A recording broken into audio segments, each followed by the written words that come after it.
So hello guys, চলে এসেছি আমরা নতুন একটা ভিডিও নিয়ে। এবং আজকের ভিডিওতে আজ আমরা সতীনাথ ভাদুড়ির লেখা গণনায়ক এই যে গল্পটা রয়েছে, এই গল্পটি আজ আমরা সংক্ষেপে আলোচনা করব আমাদের এই ভিডিওতে।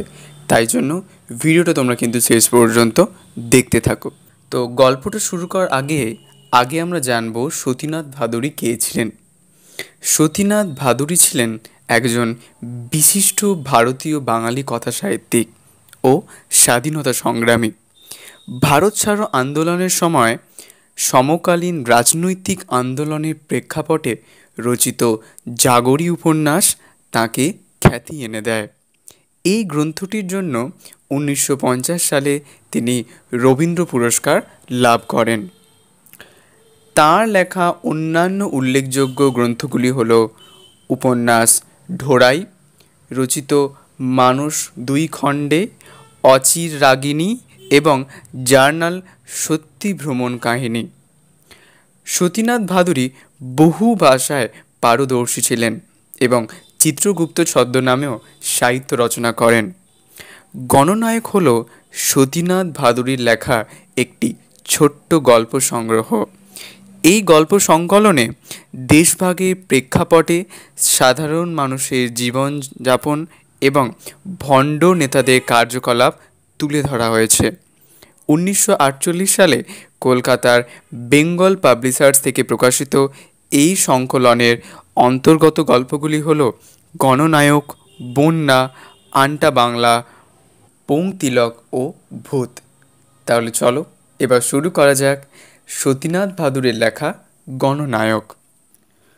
পূর্ণিয়া জেলার গোপালপুর থানা আর দিনাজপুর জেলার শ্রীপুর থানার মধ্যে সীমারেখা নাগর নদী এবং সেই নদীটির ওপর একটি নড়বড়ে কাঠের পুল রয়েছে।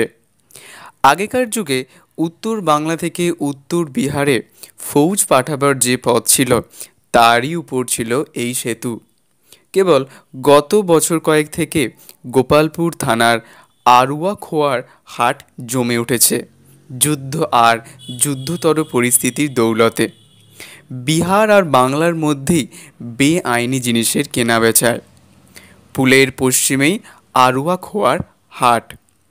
অগণিত মাল বোঝাই গরুর গাড়ি মালদা, দিনাজপুর আর জলপাইগুড়ি 3 দিক থেকে পুলের সম্মুখে এসে মিলিত হয়। গত বছর হাটের ইজারাদারের কাছ থেকে বকরিদের আগে শান্তি রক্ষার মুচলেখা নেয়ার জন্য আসে। এসডিও সাহেবের মোটর কার যায় পথে আটকে। তারপর থেকে পথের গর্তগুলো বুঝেছে।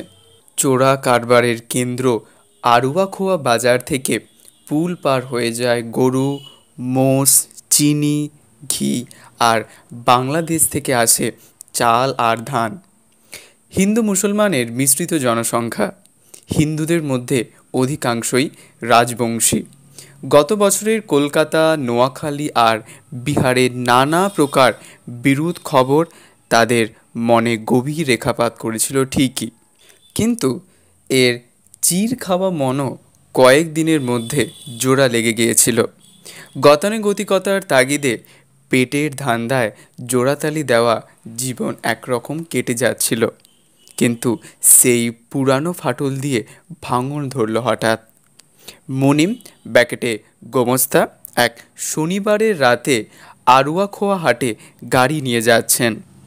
চিনির বস্তাগুলির ওপর তিরপল বিছানো। রাতে খেয়ে দিয়ে গাড়ি চড়লে আরুয়াখোয়ার গাড়ি পৌঁছবে কাল সকালে। বিড়িটায় বেশ শেষ টান মেরে ছোট্ট অবশিষ্টটুকু গারোয়ানকে দেন। বিলট গারোয়ান খুশি হয়ে ওঠে। গামছা বিছিয়ে শুয়ে পড়ুন মুনিমজি। এটা আমাদের বিলট গারোয়ান আমাদের মুনিমজিকে বলেন। আরুয়াখোয়ার গিয়ে আপনি দাঁতন করবেন। মুনিমজি আজকে খুব খুশি আছেন। তিনি যাওয়া মাত্র সকলেই তাঁর কাছে দেশের হালচাল জিজ্ঞাসা করে। পথে যার সঙ্গে দেখা হয়, এমনকি কনসিল, পি, স্কুলের গুরুজি পর্যন্ত তাঁর কাছে খবর জিজ্ঞাসা করে। সেই কলে লাট সাহেব পর্যন্ত ডোকা নিয়াজির সঙ্গে কথা বলেন। কত লোক কত খবর সেখানে দেয়। কাজেই মুনিমজির কথার গুরুত্ব স্থানীয় লোকদের কাছে অনেকখানি। মিরপুরে একটু সাবধান থাকিস, ওখানকার গ্রাম এডভাইজরি কমিটির সেক্রেটারি ভারী বজ্জাত। ওখানে কেউ যদি জিজ্ঞাসা করলে আমাকে ডেকে দিবি। ও গাঁখানা দিয়ে যাওয়ার সময় চিৎকার করে গান গাইতে গাইতে যাস, চুপচাপ গেলেই সন্দেহ করবে। এটা মুনিমজি তার যে বিলট গাড়োয়ান তাকে এটা তিনি বললেন। মুনিমজির ঘুম আর আসে না। যে খবর তিনি নিয়ে যাচ্ছেন তা শুনলে হাড় শুদ্ধ লোক চমকে যাবে। এমন জব্বর খবর বহুকাল এ মুল্লুকের লোক শোনেনি। ওই হাদা গঙ্গারাম বিল্টটা কি বস্তাগুলো তুলবার সময় ঝেড়েও তোলেনি, কারণ ওর মধ্যে কিছু পিঁপড়ে থাকার জন্য আমাদের মুনিমজির ঘুম হচ্ছে না। মুশহর সাহেবের দোকানের সম্মুখে গাড়ি পৌঁছায় প্রায় বেলা 10টার সময়। মুশহর শাহ আর তার ছেলে গাড়ি থামবার সঙ্গে সঙ্গে চিনির বস্তাগুলি বাড়ির আঙিনার ভিতর নিয়ে রাখে। শাহজি বলে, এবার বলুন হালচাল। মুনিমজি গম্ভীর হয়ে যায়। প্রশ্নের উত্তর না দিয়ে দাঁতও নানতে বলেন। একে একে লোক জমতে আরম্ভ করে। সকলে উদ্গ্রীব হয়ে অপেক্ষা করে কতক্ষণে তার মুখ ধোয়া শেষ হবে, কতক্ষণে তার মুখে দুটো কথা শুনতে পাবে। এইবার গামছা দিয়ে মুখ মুছছেন। মুনিমজি বিলট গাড়োয়ানকে 2 জনের জন্য দই চিঁড়ে কিনবার পয়সা দেন এবং বলেন, ভালো দেখে গুঁড়ো কিছু আনিস, চিনি তো আর পাওয়ার জো নেই এক চিমটে। এই যবে থেকে কংগ্রেস মিনিস্ট্রি হয়েছে। মুনিমজি কয়েকটি অবশিষ্ট খুচরো পয়সা গুছতে গুছতে বলেন, আর কি, দিনাজপুর জেলা তো পাকিস্তান হয়ে গেল। কথার সুরে মনে হয় এই কথাটা সাধারণ খবর। হামেশাই এরকম বহু জেলা পাকিস্তান হয়ে থাকে। শ্রীপুরের রাজবংশী দর্পণ সিংয়ের মাথায় আকাশ ভেঙে পড়ে আর সকলের বুক ঢিপ ঢিপ করে। না জানি তার জেলার কি হয়েছে। শাহজির মুখ ফ্যাকাশে হয়ে গিয়েছে। ভয়, তার দোকান, স্ত্রী, পুত্র, পরিবার। সে সাহসে বুক বেঁধে জিজ্ঞাসা করে, আর আমাদের আরুয়া খোয়া? আরুয়া খোয়া তো পূর্ণিয়া জেলা, হিন্দুস্থানে। এ তো আর বাংলা মুলুক নয়, এ হচ্ছে বিহার। এখানে আর কারো টু ফ্যাঁ চলবে না। হাটের দোকানদাররা স্বস্তির নিঃশ্বাস ফেলে বাঁচে। মুনিমজি একসঙ্গে সব খবর বলে ফেলেন না, আস্তে আস্তে টিপে টিপে খবর ছাড়েন। অছিমদ্দি জিজ্ঞাসা করে, মিরপুর কোথায় পড়ল হুজুর? মিরপুর কোন জেলায়? কাঁদো কাঁদো হয়ে অছিমদ্দি বলে, হরিশ্চন্দ্রপুর থানা। শাহজি বলে দেয়, ও হলো মালদা জেলা। মালদা জেলা পড়েছে পাকিস্তানে। আল্লাহর এই অসীম করুণায় অছিমদ্দি এত অভিভূত হয়ে পড়ে যে সে আর কোনো কথা বলবার ভাষা খুঁজে পায় না। বজরগার পোড়া গোঁসাই ভিড় ঠেলে এগিয়ে আসেন। ইনি রাজবংশীদের পুরোহিত। এই এলাকায় এর অনেক যজমান আছে। শাহজি উঠে একে খাটিয়ায় বসতে দেন। একেবারে মুনিমজির সম্মুখে যেতে যেতে প্রশ্ন করেন, আর বজরগা তিতলিয়া থানা জলপাইগুড়ি জেলা? বাবাজি, আপনি জলপাইগুড়ি জেলার জন্য চিন্তা করবেন না, রামজির আশীর্বাদে ওটা হিন্দুস্তানি পড়েছে। অছিমদ্দি সে কাসিমকে হাত ধরে বাড়িয়ে নিয়ে যায়। দূরে তাদের গাড়ির কাছে গিয়ে অছিমদ্দি একগাল হেসে বলে, বাপ কা বেটা আসগর আলী পত্নীদার কথা রেখেছে। চল তাড়াতাড়ি ধান বেচে যা দাম পাওয়া যায় গাঁয়ে গিয়ে পত্নীদারের সঙ্গে দেখা করে শুকরিয়া জানাতে হবে। কাসিম বলে, এখনই ফিরে চল, ভয় করে হাটে আজ এদের মধ্যে। ধান না বেচলে ওষুধ কিনবি কি দিয়ে? একবার খরচ করে 2 জেলার চাল ধরার পুলিশদের মন পিছু 2 টাকা করে দিয়েছিস, ফিরিয়ে নিয়ে যেতে হলে আবার ওই খরচ করতে হবে। এখানে হাজি সাহেব হাটের ইজারাদার। কাসিম সাহসে করে ইজারাদারের কাছারিতে যায়। হাজার হোক মুসলমান তো ইজারাদার সাহেব, আগে হলে কাসিমের এ সাহস হতো না, কিন্তু গত বছর বিহারের কাণ্ডের পর মুসলমানের কাছে যেতে ভয় পায় না। কাসিম দেখে যে সেখানে আরও অনেকে বসে রয়েছে, সকলেই ইজারাদারকে শাসাচ্ছে। ইজারাদার সাহেব সকলকে শান্ত করেন। দূরের লোকদের তখনই বাড়ি ফিরতে বলেন। চারিদিকে হিন্দু বস্তি, সকলে খুব সাবধানে থাকবে, রাতে পালা করে জাগবে। কিষানগঞ্জ সাব ডিভিশন হিন্দুস্থানে গেলেই হলো, এর আমি বিহিত করছি। খবর এখনও সঠিক পাওয়া যায়নি, ওই মনিমটার কথায় বিশ্বাস কি? কাসেম আর আছিমুদির মনে শেষের কথাটা ছ্যাঁত করে লাগে। দুজনেই একসঙ্গে কথাটার প্রতিবাদ করে ওঠে। উপস্থিত সকলে কটমট করে তাদের দিকে তাকায়। তারা তাড়াতাড়ি ইজারাদার সাহেবকে তাদের ধানটা কিনে নিতে বলে, যে কোনো দামে হোক। ইজারাদার সাহেব সকলকে বোঝান, আরে মিয়া, লাট সাহেবের কথাও বদলায় ঠেলায় ফেলতে পারলে। আমি আজ রাতেই যাচ্ছি সদরে, 500 টাকা চাঁদা নিয়ে গেল জেলা পাকিস্তান কনফারেন্সে। সদর সাহেব কত রকমের কথা বললেন, আর চলে গেলেই হলো এ জেলা হিন্দুস্থানে। কেবল কতগুলো টাকা অনর্থক খরচ হবে এই যা। হাট আর আজ জমল না। লোকের মুখে মুখে মনিমজির খবর হাটের সর্বত্র ছড়িয়ে পড়ে। শাওজির দোকান লোকে লোকারণ্য হয়ে যায়। সকলেই মনিমজির নিজের মুখ থেকে খবর শুনতে চায়।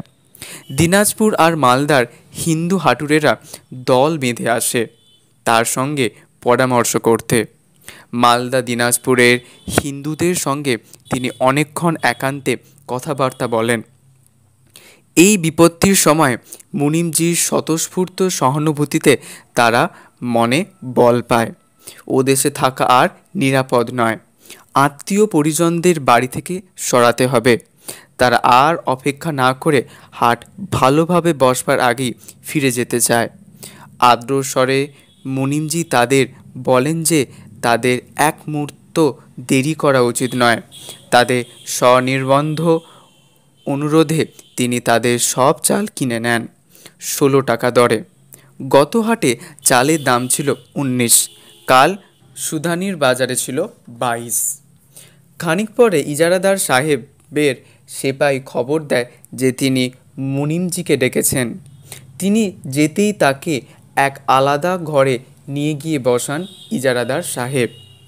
ইজারাদার সাহেব বলেন, আমার এই হাট এবার গেল, যাক, সে তো বরাতে যা আছে হবেই। এসব তো কখনো অনেক কাল চলবে, এখন কাজের কথা হোক। আজ ক বোরা চিনি এনেছো? এনেছি 4 বোরা। 1 বোরা সাউজিকে দিতে হবে, তোমায় 3 বোরা। এবার কিন্তু 70 টাকা মন। তাজ্জব কথা, এতদিন ছিল 60 টাকা, আজ হঠাৎ দাম বাড়ালে চলবে কেন? আর সাওয়াজি 8 বস্তা দাও আমাকে। 3.5 বস্তা গতবারে যে চিনি দিয়েছিলে তা ছিল একেবারে ভিজে। মুনিম সাহেবের কথায় ইজারাদার সাহেবের যুক্তিস্রোত ঘুলিয়ে যায়। থই না পেয়ে মৃদু প্রতিবাদ জানায়, 2 টাকা কম দিও। মাসুম এসে খবর দেয় যে হাটের লোকরা খেপে গিয়েছে। তারা দল বেঁধে কাছারি বাড়ির মাঠে ঢুকছে। তারা মুনিমজিকে ফেরত চায়। আপনি নাকি তাকে আর জিন্দা ফিরতে দেবেন না। বাইরে তুমুল কোলাহল শোনা যায়। লোকগুলো পাগল হলো নাকি? ভয়ে ইজারাদার সাহেবের মুখ বিবর্ণ হয়ে যায়। দুজনে একসঙ্গে ঘর থেকে বেরিয়ে আসেন। বাজারের স্থায়ী দোকানদাররা ইজারাদার সাহেবকে দেখে হাঁটুর এদের সম্মুখে আগিয়ে দেয়, হাজার হোক তাদের জমিদার তো। মুনিম সাহেব এসে ক্রুদ্ধ জনতাকে শান্ত করেন। স্বর নামিয়ে সম্মুখের লোকদের বলেন, মেয়ে ছেলেদের নিয়েই বিপদ, একটু হুঁশিয়ার থাকবে। আমরা তো সুধানি বাজারেও জানানাদের রাখতে সাহস পাইনি, সব রাজপুতনায় রেখে এসেছি এই মাসে। যন্ত্রপাতি কর্ম বলা তো যায় না, কি বলতে কি বলে।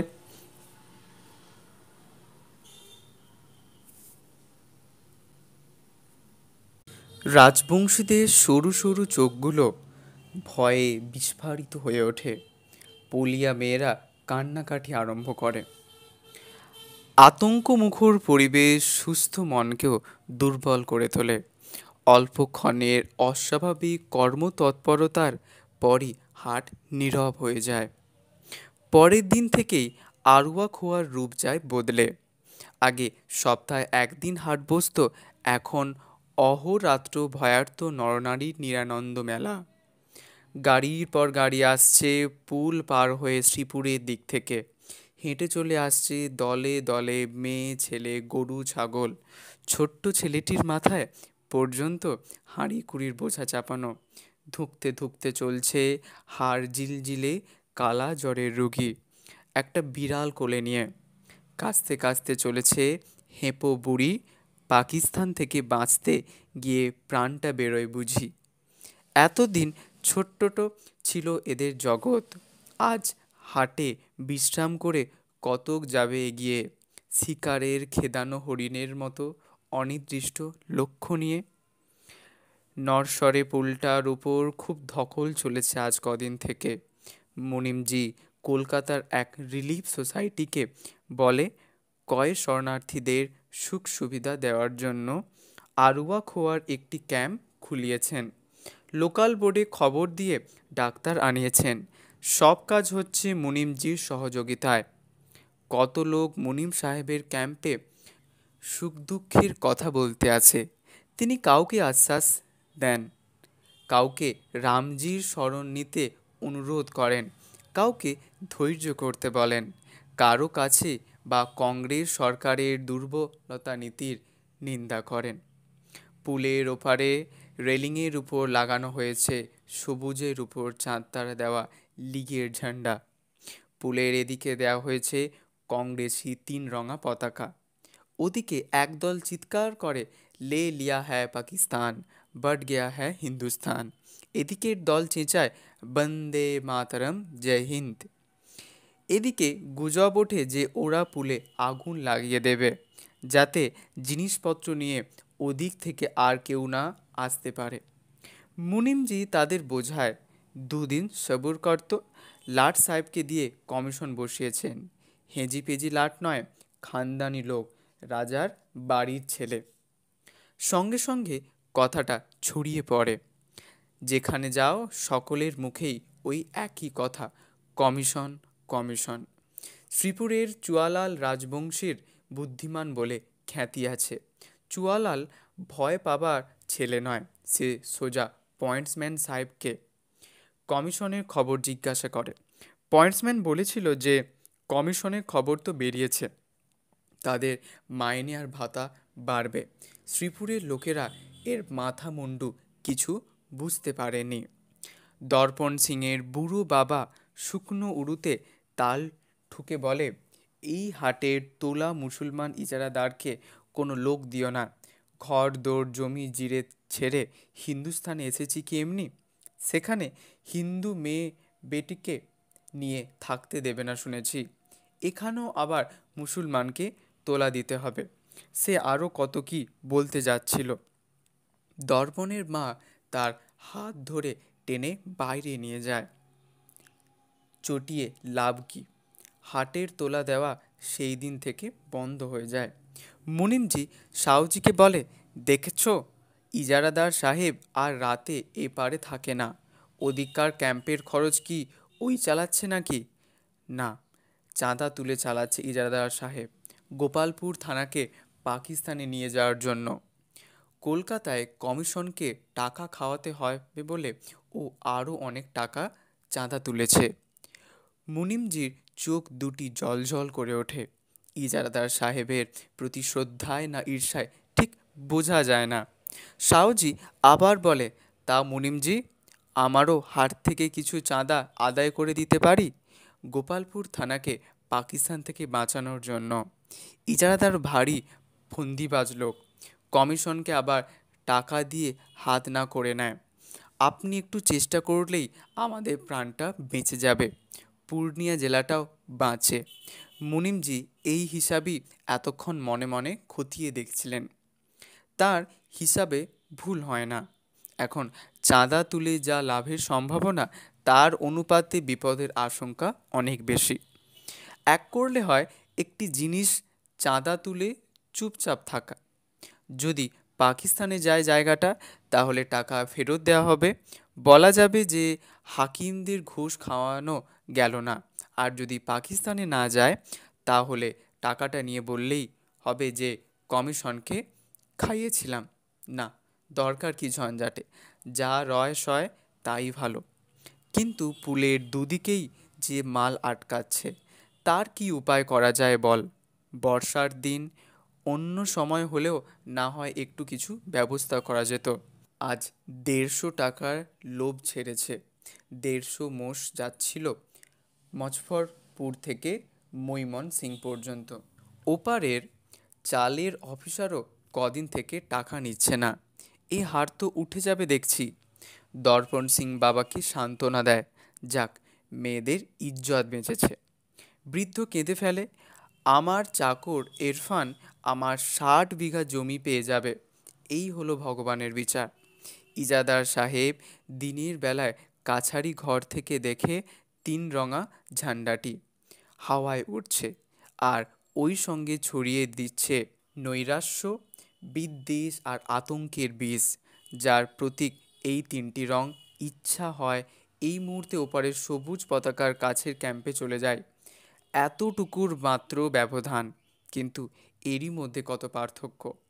এর নিচে আছে শান্তি, সুখ, অনাবিল আনন্দ। দর্পণে স্ত্রী ঠাকুরের উদ্দেশ্যে প্রণাম করবার জন্য হাত তুলতে গিয়ে বোঝে যে দুজনেরই অজ্ঞাতে কখন সাহসী স্ত্রী তার বেনে সুলভ হিসাব নিকাশের মন ভুলে গিয়ে তার হাত চেপে ধরেছে। দূরদৃষ্টির আকস্মিকতা লোকদের এ কয়দিন অভিভূত করে ফেলেছিল। দিন কয়েকের মধ্যে বিপদ গা সওয়া হয়ে যায়। আতঙ্কের তীক্ষ্ণ অনুভূতি আসে ভোঁতা হয়ে। গরুর গাড়ির ভাড়া আর খাবারের দাম যা দ্বিগুণ হয়ে গিয়েছিল, আবার কমে আসে। সব কাজের মধ্যেও লোক কমিশনের খবরের জন্য ব্যস্ত। মুনিমজির কথা স্বতন্ত্র, তাই তার ভাড়া কম লাগে। লোক তার কাছে এত কৃতজ্ঞ যে তিনি যদি বিনা পয়সাও গাড়ি নিয়ে যেতে বলেন, তাহলেও গাড়োয়ানরা নিজেদের কৃতার্থ মনে করতো হয়তো। কমিশনের খবরের জন্য মুনিম সাহেব প্রত্যহ সুধানী গোলাতে যে চিঠি দেন, সব চালের গাড়ির গাড়োয়ানই তা নিয়ে যাবার সৌভাগ্য পেতে চায়। সিরিলাল শাওয়াজিকে জিজ্ঞাসা করে, সুধানী গোলায় যে লাট সাহেবের খবর দেওয়ার কল আছে, তাতে যত খবর আসে সব কি দোকানে লম্বা খাতায় লেখা হয় নাকি? সেদিন মুনিমজির চিঠি গোলায় দেওয়ার পর সেটা তারা খাতায় লিখে নিল, আর খাতা থেকে দেখে দেখেই জবাবের চিঠি দিল। যেখানে যাও কেবল মুনিমজির গল্প। তার স্নানাহারের পর্যন্ত সময় নেই, দিন রাত কাজ করছেন। কি করলে শরণার্থীদের একটু সুখ সুবিধা হয়, কেবল তারই চেষ্টা। দর্পণ সিংয়ের বাবাকে তিনি আগাম টাকা দেবেন বলেছেন। বুড়ো চেয়েছিল ইরফানকে ঠান্ডা করতে, সে কিনা রাজবংশীর মেয়েকে বিয়ে করবে বলে। সব বিপদ তুচ্ছ করেও মুনিম সাহেব ইরফানকে শায়েস্তা করবার জন্য দর্পণের 60 বিঘা জমি কিনে নেবেন কথা দিয়েছেন, আর গোলার জোতের অধীনে 15 বিঘা বন্দোবস্ত দেবেন বলেছেন দর্পণকে, অবশ্যই কমিশনের রায়ের পর। সুনিম সাহেবের কর্মক্ষমতায় বিহার বাংলা দুই দিককার সরকারি কর্মচারীরাই সন্তুষ্ট। কলকাতার রিলিফ সোসাইটি তাঁর প্রশংসার পঞ্চমুখ। হিন্দুরা সকলেই তাঁর কাছে কৃতজ্ঞ, মুসলমানরা তাঁর উপর একেবারে বীতশ্রদ্ধ নয়। 15ই আগস্ট হিন্দুস্তান আজাদ হবে। মুনিমজি সব দোকানদারকে খবর দেন। দিনাজপুর আর মালদার শরণার্থীদের ভীতিবিহ্বল মুখে উৎকণ্ঠার ছায়া ঘনিয়ে আসে। একসঙ্গে সকলেই প্রশ্ন করে, কমিশন আর কমিশন রায়? পূর্ণিয়া জেলার লোকরা, বিশেষ করে আড়ুয়াখোয়া বাজারের দোকানদাররা চিৎকার করে ওঠে, গান্ধীজি কি জয়! ছাতা খড়ম গামছা উপরে উৎক্ষিপ্ত হয়। যদু পানওয়ালা আনন্দে নাচতে নাচতে তার সমস্ত পানের খিলি হরিলুট দিয়ে দেয়। মালদা দিনাজপুরের অনেক লোক পূর্ণিয়া জেলায় মুনিমজির কাছ থেকে জমি নেয়ার কথাটা আবার তোলে। পূর্ণিয়া জেলার এদিকটা ম্যালেরিয়া কালাজ্বরের এলাকা।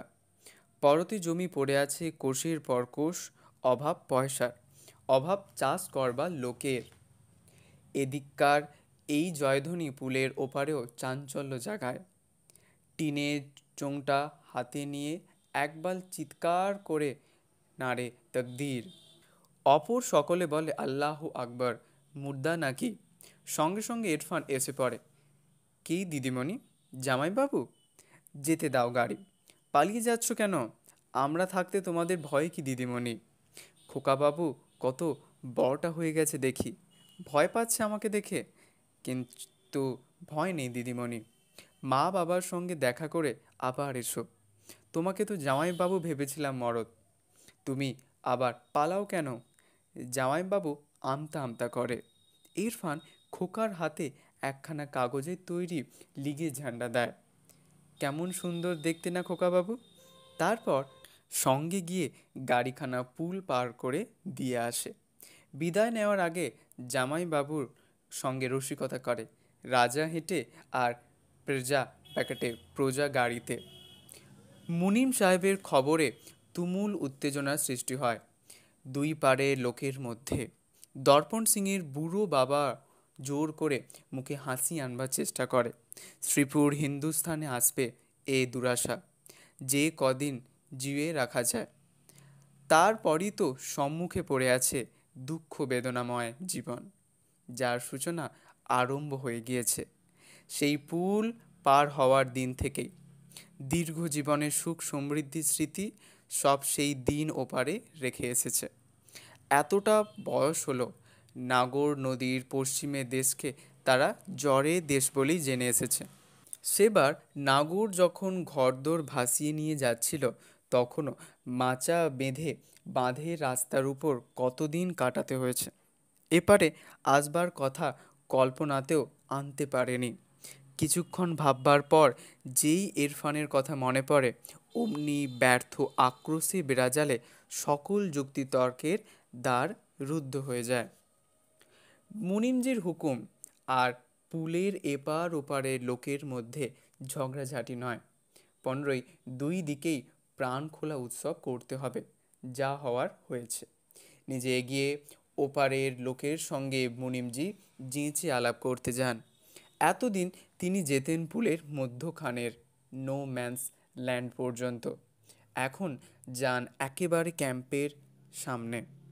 সকলে বলা বলি করে, আলবৎ হিম্মতদার লোক। এপারের লোকদেরও মুনিমজি হিন্দুস্থানের নতুন ঝান্ডার কথা এতদিনে বলেন। সে এখন কোথায় পাওয়া যাবে? সে কি আর আমি ব্যবস্থা করিনি? সব রকম দামের পাবে। সাদেকিয়া লোকে মুনিমজি করে অস্থির হয়। যখন যেখানে যে জিনিসটার দরকার মুনিমজি তা নখদর্পণে। উৎসব লেগে গিয়েছে রিলিফ ক্যাম্পের কাছে। কলকাতায় বিলর্ড গারোয়ানের ভাই কাজ করতো পাটের কলে। সেখানে নাকি 15ই আগস্ট খুব দাঙ্গা লাগবে, তাই সে বছর দশেকের ছেলেকে নিয়ে পালিয়ে এসেছে। বাপ বেটায় দুদিন থেকে রিলিফ সোসাইটির ক্যাম্পে কাজ করে। ছেলেদের যে নূতন ভূত ভূত খেলা শিখিয়েছে, অবশ্যই আসলে খেলাটা শিখিয়েছে রিলিফের বাবুরা। একদল হয়েছে ব্রহ্মদত্তি, একদল হয়েছে মামদভূত। একদিককার নাম বেলগাছের দিক আর একটা কবরের দিক, মধ্যেখানে দিয়ে একটা কঞ্চি দাগের লাইন টানা। নোয়াখালীতে মরলে হবে ব্রহ্মদত্তি, বিহারে মরলে হবে মামদো। কবরের দিকে নতুন কোনো খেলোয়াড় এলেই মামদোরা উল্লাসে নাকি সুরে চিৎকার করে, বিহার থেকে এসেছে রে। আর বেলগাছের দিকে কেউ এলেই সকলে জিজ্ঞাসা করে, নোয়াখালী নাকি? জবাব দিতে হবে না, না চিতপুর। ছেলেরা বিকৃত উচ্চারণের জায়গাগুলোর নাম নেয়। বড়রা সকলেই এই তামাশা দেখে আর ছেলেদের এই কাণ্ড দেখে হেসে আকুল হয়। মুনিমজি এসে সকলকে তাড়া দেয়।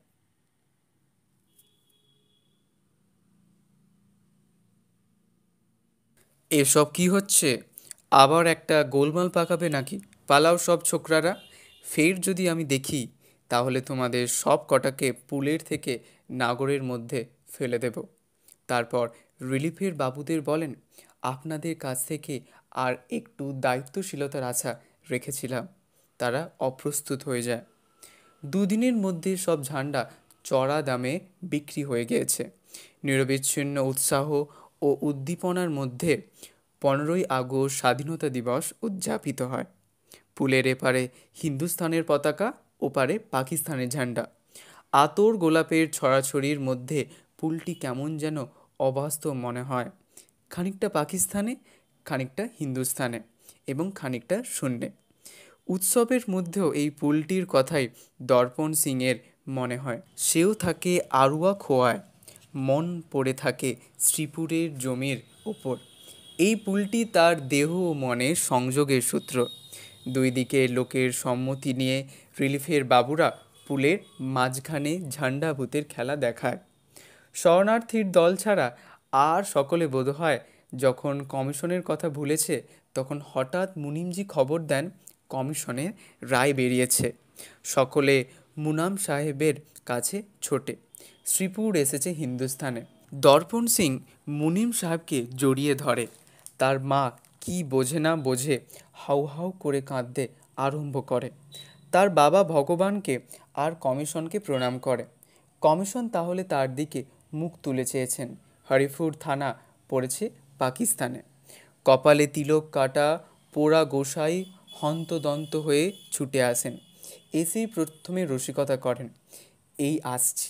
গরুর গাড়ি থেকে নামবার সময় একটি দোকানের দেয়ালে রং দিয়ে কাপস্টান লেখা।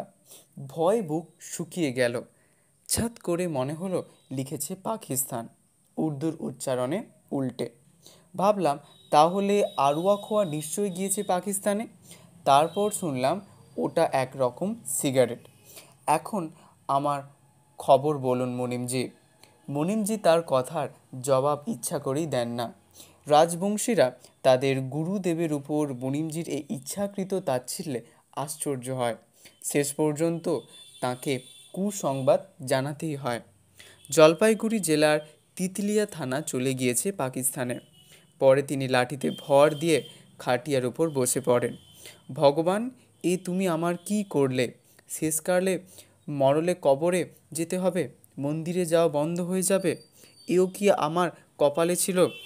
ঘাম দিয়ে জ্বর ছাড়ার স্বস্তি পায় অধিকাংশ শরণার্থীরা।